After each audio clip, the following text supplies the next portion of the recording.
hacen que prevalezca la persistencia de brucela, animales infectados, productos lácteos no pasteurizados. La brucela más común que tenemos en el Perú es la melitensis. En la melitensis y esta está asociado a ganado vacuno y caprino, sobre todo el ganado caprino, los cabritas. Entonces, los cebollos y fuentes son los animalitos, ¿no? Como les había mencionado. Y generalmente el más frecuente es el ganado caprino. Son cocobacilos gram negativos, no formadores de esporas y no móviles, ¿no? Las puertas de entrada son la boca, la conjuntiva, el tracto respiratorio y la piel erosionada. Ahora, ¿por qué les digo sobre la piel erosionada? Porque de alguna forma u otra también existen cuadros de brucelosis asociados a trabajadores, como si fuera una especie de una enfermedad ocupacional. Y curiosamente, esto se ha visto también en personas que trabajan en laboratorio, que manipulen muestras que contengan brucela. Y eso, y eso ocasiona que pueden ingresar por heridas chiquitas, por más de que estén con guantes, así a veces se descuidan y ingresa por ahí. Y después de un tiempo determinado, hacen brucelosis. Hace unos 10 años, 15 años, 10 años creo que sí, o 15 años, un artículo en una revista reportó en Estados Unidos un caso de brucelosis a nivel de la columna cervical en un trabajador de laboratorio que manipulaba muestras justo en el laboratorio de Bruselas, en Estados Unidos, en el CDC. Miren, qué curioso, ¿no? No tener bien plantadas las medidas de bioseguridad hace que esta bacteria pueda ingresar, quizás por tanto respiratorio, si es que no usa bien las máscaras, o en su defecto a nivel de piel erosionada. Entonces, aquí los, las brucelas son fagocitadas por el sistema reticuloendotelial, ¿no? O el sistema macrófago macrofágico y se cronifican, ¿no? Se forman granulomas y al final se cronifica. No digo que sea similar, pero tiene una fisiopatología para permanencia en el cuerpo muy parecida a la tuberculosis, como gérmenes intracelulares. Es por eso que un paciente con brucela tranquilamente puede reactivar su cuadro como tal, ¿no? Ahí están todas las variedades, bueno, la mayoría de variedades de brucelas, ¿no? Y vean ustedes los animales que están, por así decirlo, albergándonos, ¿no? Acá tenemos nuestra melitensis, que es la más común para nosotros, ¿no? El abortus, ¿no? Búfalos, las vacas, ¿no? El suis, ¿no? Los chanchitos, canis, ¿no? Ovis, el chip, las ovejitas, roedores, ¿no? El pinipi y el cetáceo, por los delfines, los dolphins. Entonces, hay una gran variedad de Bruselas como tal, ¿no? ¿Cuáles son más violentas, menos violentas, no? La más violenta en el humano es la melitensis y la abortus. Luego el restante no es tan violento en humanos, pero estos son los más comunes que puedo causar un cuadro clínico. Miren dónde está distribuido. Y lo más interesante es que Perú siempre está marcado con una alta incidencia. O sea, en toda Sudamérica, bueno, también debe ser porque se publica bastante, ¿no? Pero en toda Sudamérica, Perú es uno de los países que más reporta en todo caso Bruselas, ¿no? La forma de transmisión, y les había mencionado, ¿no? Cómo podría ser, hay que tener bastante cuidado como tal, ¿no? Pero acá en Perú, una forma de transmisión bastante común es esto, ¿no? El consumo de lácteos contaminados. Y lo frecuente es el queso, ¿no? El queso es una de las costumbres arraigadas muy peruanas, ¿no? El queso de provincia, ¿no? Rico, salado, que esté hecho sin leche pasteurizada. Entonces, eh, ¿y por qué les digo eso? Porque, por ejemplo, es bien difícil que ustedes encuentren casos de brucelosis en Cajamarca. La industria lechera, la industria ¿no? de lácteos en Cajamarca es bastante bien organizada. Y a las vaquitas se les trata bien, a las vaquitas su leche se esteriliza, a la vaquita y a los trabajadores se vacuna. Entonces, eso hace que la leche sea de buena calidad y que no tenga chance de tener brucela, cosa que en otras provincias es más artesanal y al ser más artesanal no hay todos los cuidados que se emplean, por ejemplo, como en Cajamarca, ¿no? Que tienen bien establecidos sus normas de trabajo de los productos lácteos, ¿no? De una zona infectada se puede ir a diferentes órganos y o causar todo el cuadro clínico como tal, ¿no?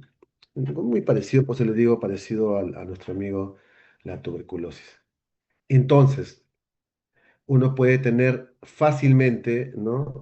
Varios animales que pudieran, entre comillas, causar el problema, ¿no? Pero el más frecuente siempre es nuestro melitensis y nuestro abortus. En las formas clínicas hay esta subdivisión es muy arbitraria. No es una división que ustedes tengan que estrictamente dividir así los pacientes. Ojo, pero sirve de referencia para la clasificación clínica en los pacientes, ¿no? A veces siempre tenemos que tener algún tipo de reglas y esta es una de esas, ¿ya? Entonces, agudos, síntomas por lo menos 2 meses. Subagudo, más de 2 meses. Y persistentes que duren más de un año. Y esto es posible. Y el principal síntoma crónico que vemos yo, o bueno, que he visto en Bruselas bastante, es la fatiga. Son personas que no quieren trabajar, ¿no? Que tienen fatiga crónica y eso es verdad, no es mentira. A veces uno dice que es flojo, no es que sea flojo. Al igual, por ejemplo, CMV y Epstein-Barr se asocian al síndrome de fatiga crónica. Y los casos de brucela crónica tienen esa tendencia. También puedes ver meningitis, artritis reactivadas, claro que sí, pero la fatiga es una cosa interesantísima. Los cuadros agudos con menos de 2 meses y subagudo con 2 meses. Ah, dentro del cuadro clínico, ustedes se van a dar cuenta que la fiebre es quizás lo más importante o el signo más importante. Y en cuadros agudos, generalmente las artritis, ¿no? La sudoración es una cosa muy bonita porque el paciente dice que es una sudoración solamente del pecho para arriba. Es lo que llaman parcelar, sudoración parcelar, dice, ¿no? Por parte, parcelar, sudoración parcelar. Los síntomas constitucionales como baja de peso, malestar, astenia, más o menos, la hepatomegalia, sí, y es un poquito más frecuente en Bruselas encontrar esplenomegalia que hepatomegalia, ¿ya? Es como un tip clínico más frecuente hepato que espleno. Los hallazgos de laboratorio, generalmente anemia, leucopenia, pero lo más común que yo he visto es leucopenia, un poquito de trombocitopenia, ¿no? Hay elevación del PCR, ¿qué es esto? Perdón, todo pasa esto. Ah, ya, ok. Elevación del PCR, elevación de la BCG. El SR es BCG, ¿no? Sí, eso puede elevarse porque es inflamatorio, pero clínicamente, o mejor dicho, laboratorialmente, una de las cosas clásicas es la leucopenia y la trombocitopenia. Así que eso hay que buscar siempre dentro del hemograma, ¿no? Esto como tal. Las características clínicas es que podemos tener artritis periférica, sacroileitis, espondilitis, ¿no? Y luego el restante no son tan prevalentes. Pero, por ejemplo, artritis periférica y espondilitis es con cierta frecuencia, ¿no? Lo más común que vemos en estos pacientes, ¿no? Y de estos dos, yo generalmente siempre cuando es debut vienen así, vienen con artritis periférica, ¿no? Y la espondilitis cuando es subaguda crónica, ¿ya? Entonces, en la forma aguda, esto es lo más común. En la forma subaguda, la sacroileitis o este dolor lumbar bajo también. Y en la forma crónica, la espondilitis. También podemos verlo en la subaguda, también la espondilitis. ¿Ok? Entonces, esto hay que tener en cuenta. Más frecuente en la forma sacroileitis, ¿no? Entonces, así más o menos uno va teniendo, ¿no? Pero siempre la artritis periférica es más frecuente, ¿no? ¿Cómo diferencio yo una espondilitis brucelar tuberculosa? Que eso es algo importante de tener en cuenta. Cuando yo tengo, por ejemplo, una persona que tiene la localización de la lesión en la columna vertebral a nivel dorsal, yo considero la posibilidad de tuberculosis.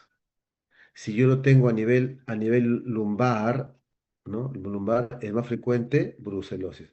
Ojo, que esto no es una regla absoluta, ¿ah? Ojo, ojo, ojo, ¿eh?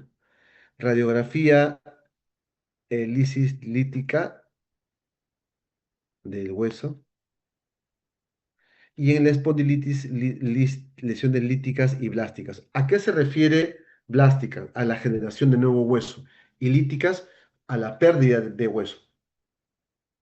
Entonces, en tuberculosis es con cierta frecuencia líticas, ¿no? Destruye el hueso. Mientras que en brucela puede haber líticas, pero también puede haber generación de hueso.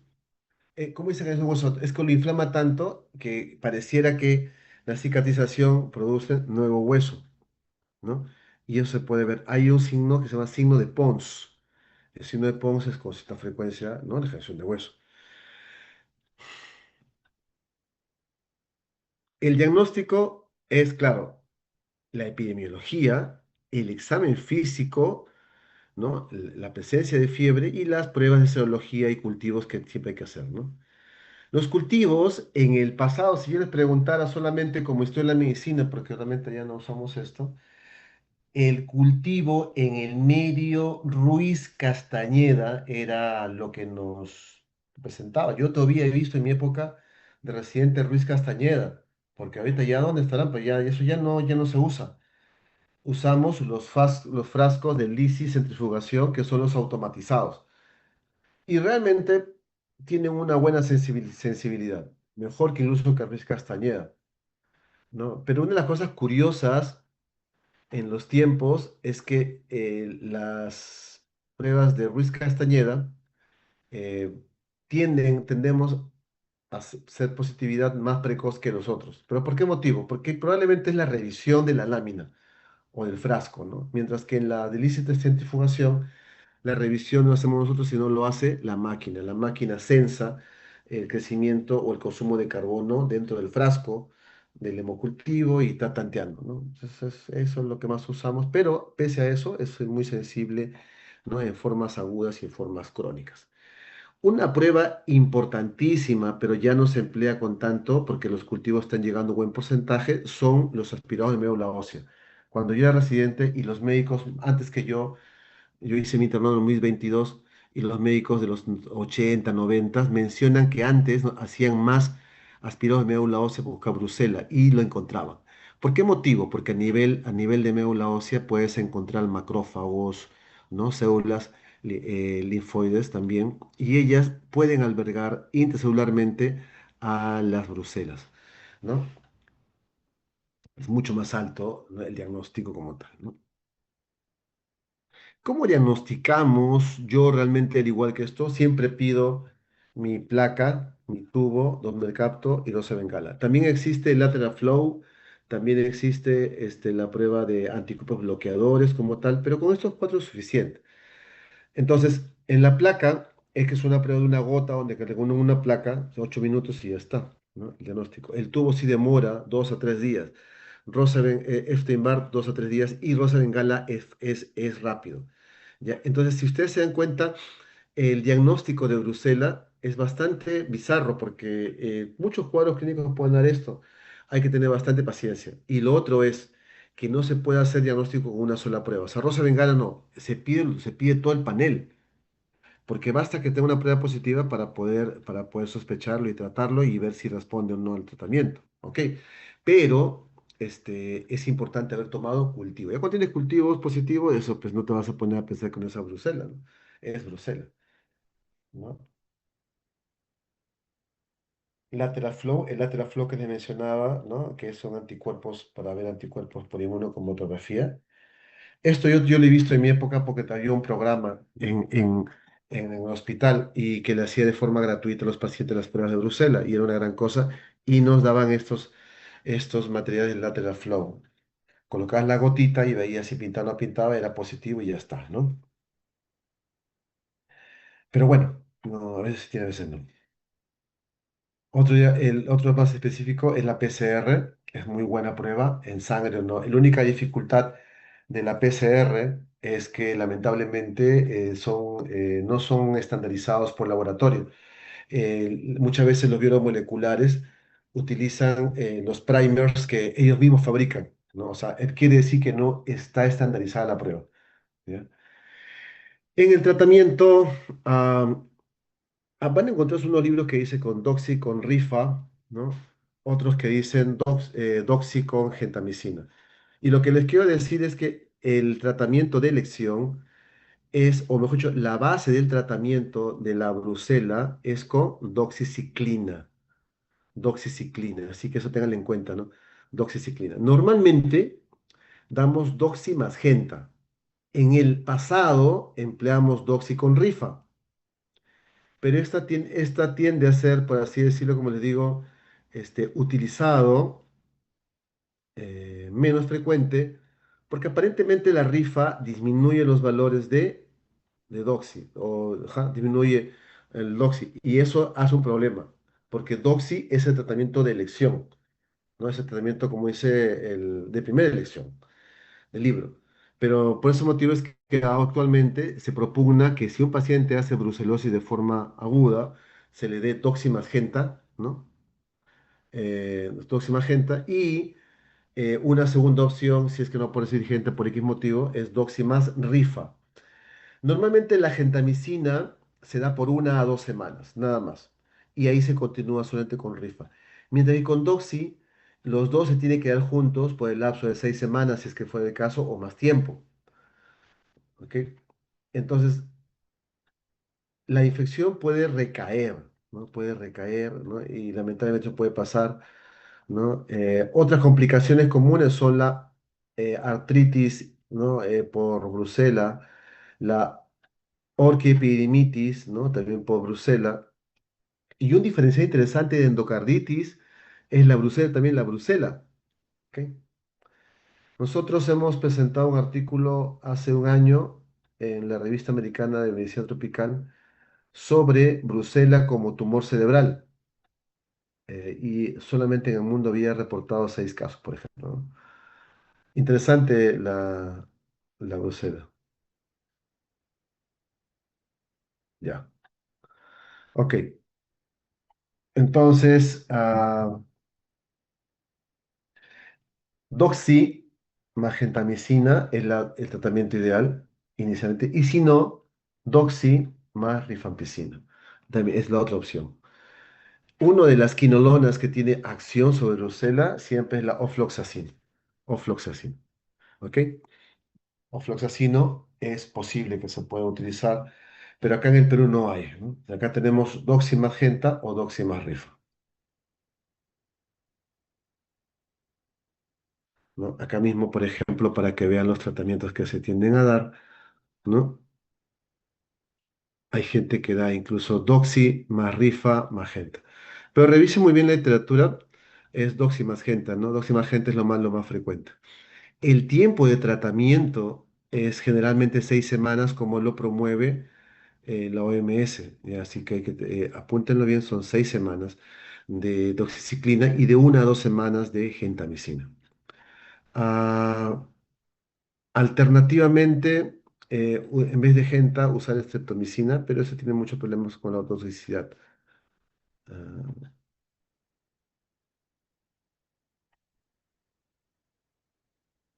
sí, ok. Hasta acá vamos a quedarnos. Descartar. ¿Ya? ¿Alguna pregunta,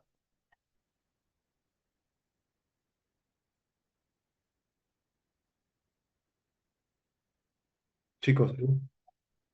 Ok. A ver, miren, para que solamente como un plus. Este es el caso del que les comentaba, que miren ustedes. Esta es una persona que trabajaba en una tienda de mascotas y él bañaba perritos, ¿no? Y tenía dolor de cabeza y pérdida de peso, ¿no? No tenía mayor cosa, pero que se había ido a Arequipa, ¿no? También a Huampaní, y en cuanto está a Arequipa comió queso como descocido. Tenía un déficit motor en mi cuerpo derecho, ¿no? Y de su super laboratorio. Y esta es la masa. Miren ustedes la masa, cómo se veía, ¿no? Grande, que desplazaba la media. Y por este motivo le dolía la cabeza, ¿no? No había nada en la placa. Y en las pruebas salió positiva las aglutinaciones para Brucela, la rosa de Bengala y todo lo demás, ¿no? También la aglutinación en tubo, la IgG, la IgM, ya demasiado, todo positivo. El Roswell capto negativo, PCR negativo, ¿no? Pero todo lo demás, lo otro estaba positivo en varias pruebas, ¿no? Estas y esta de acá. ¿Ya? Se le comenzó doxy con gente como está abajo. Había comido queso hasta más no poder con leche, ¿no? Esta es la masa que ustedes ven acá.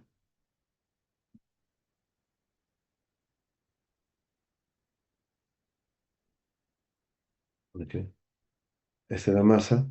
Y luego de operado se le sacó toda la masa, ¿no? Y lo que sale en la patología es que es un proceso inflamatorio granulomatoso, ¿no? Luego de 6 meses, la paciente mejora y todo tranquila, ¿no? Y el diagnóstico final fue una neurobrucelosis. Ese es el caso, ¿no? Y bien, el paciente mejoró un montón. Está viva todavía, después de como 6 años. Listo. Entonces, chicos, nos vemos el día miércoles, ¿ya? Ok, doctor, muchas gracias.